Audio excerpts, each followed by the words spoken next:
TRS senior party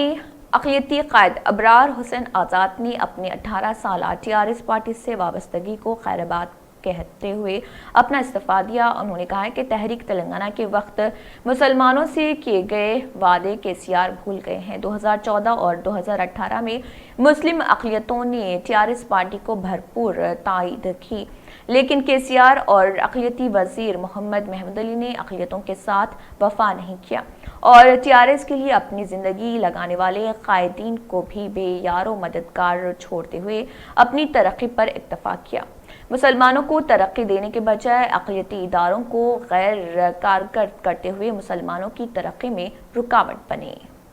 ये हमारे साथ पार्टी की तरफ से कोई इंसाफ नहीं हो रहा, ना ही अक़लियतों के लिए कोई बुनियादी तौर पे काम हो रहा और माइनॉरिटी डिपार्टमेंट पूरा ठप हो गया। और जो पहले 5 साल का जो वक्फा था, माइनॉरिटी मिनिस्टर खुद केसीआर साहब थे और महमूद अली साहब उसके इंचार्ज के तौर पे थे और चेयरमैन भी दिए, उनके साथ बॉडी नहीं दिए। यानी कि कहीं से भी जो है ना काम माइनॉरिटीज़ को तरक्की देने का वाला कोई ऐसा मुस्तकम इक़दाम नहीं हुआ। भला ही ऊपर से थू पॉलिश का काम हुआ है, लेकिन बुनियादी तौर पे जिसका काम होना चाहिए था वैसा काम नहीं हुआ। अब जो है ना कोरोना का बहाना है या जो भी फाइनेंशियल बहाना है, लेकिन जब वक्त था, पैसा था, सब कुछ था, तब भी जो है ना ऐसा कोई बुनियादी काम नहीं हुआ जिससे कि लोगों को इसका फ़ायदा पहुँचे। और अभी बहुत कुछ काम किया जा सकता था। जो थोड़ा बहुत काम हुआ है वो तसल्ली बख्श नहीं है। और इतनी बड़ी कुर्बानियों के साथ इस मुल्क में, रियासत में अक़लियतें जो है ना केसीआर साहब का साथ दिए और दोनों वक्तों में जो है ना मुसलमानों के ताउन से केसीआर साहब जो है ना हुकूमत बनाए और उन्हीं को जो है ना अपनी हुकूमत बनने के लिए जिस तरह खातिर ख्वाह उनके साथ इंसाफ होना चाहिए था, वो इंसाफ नहीं हुआ। और हमारी भी कोई शनाख्त, कोई पहचान हमारे की भी नहीं रही और हमारे साथ भी जो है ना इंसाफ नहीं हुआ। तो लिहाजा अब हमारे लिए एक नई सिमत, नई उम्मीद आर.एस. परवीन कुमार साहब दिख रहे हैं और उनकी काबिलियत और उनकी कारकर्दगी के ऊपर हम भरोसा करते हुए हम अपना आगे का कदम ले रहे हैं। मैं अबरार हुसैन आज़ाद 2003 से टीआरएस पार्टी से वाबस्ता हूँ। गालिबन 18 साल का वक्त मैं टीआरएस पार्टी के साथ दिया हूँ और तहरीक तेलंगाना के टाइम पर से है केसीआर साहब अक़लियतों को बिलखुसूस मुसलमानों के फलाह के लिए जिस तरह के वादे वो किया करते थे, अलहदा तेलंगाना के बाद 2014 से लेकर के 2021 का अगर हम दौर देखें तो ये बात ज़ाहिर है कि केसीआर साहब जो है ना अपने वादों में अक़लियतों के लिए बिल्कुल नाकाम रहे और इसकी रास्त ज़िम्मेदारी महमूद अली साहब पे जाती है, जो एक अक़लियती वज़ीर होने के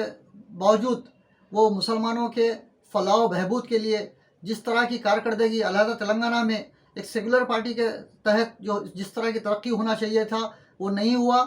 तमाम डिपार्टमेंट, अक़लियती इदारे पूरे जो है ना गैर कारकर्द है और उनमें जिस तरह चेयरमैन्स को भी अलर्ट किया गया था उनके साथ एक बॉडी नहीं दी गई थी और ना ही जो है ना उनको सही तरीक़े से काम करने का मौके मिले। इस तरह एक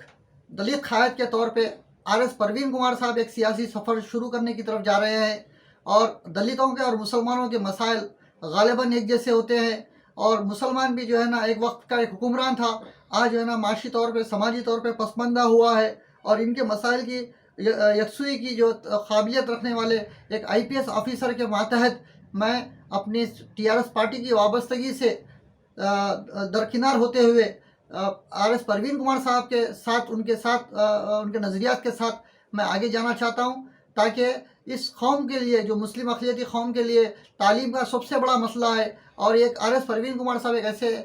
शख्स है जिन्होंने तालीमी निज़ाम में तेलंगाना में जिस तरह के गुरुकुल स्कूल की जो नुमाया कारकर्दगी के ज़रिए और इतना अपनी काबिलियत को मनवाया है और उसी की बदौलत माइनॉरिटी रेसिडेंशियल स्कूल्स कायम हुए हैं। तो ये तमाम हालात को देखकर एक उम्मीद के साथ मैं टीआरएस पार्टी से, जहाँ पे मेरी कोई शनाख्त या कोई पहचान, कोई पोजीशन नहीं रखे, 18 साल के वक्त में आज तक जो है ना हमारे साथ किसी किस्म का कोई इंसाफ नहीं हुआ है। पार्टी के कैडरों के साथ, पार्टी के लीडर्स के साथ कोई इंसाफ नहीं होने की वजह से एक शिकायत भी पार्टी से हमारी है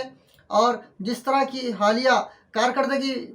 टीआरएस पार्टी की हो रही है जिससे हमको काफ़ी दिली तकलीफ़ हो रही है, लेकिन हम जो है ना एक हिकमत के तहत अब तक खामोशी का मुजाहरा कर रहे थे, लेकिन अब वक्त आ गया है कि हम जो है ना अपने आप को आवाम के सामने पेश करें, क्योंकि जो आर.एस. परवीन कुमार साहब की जो कारकर्दगी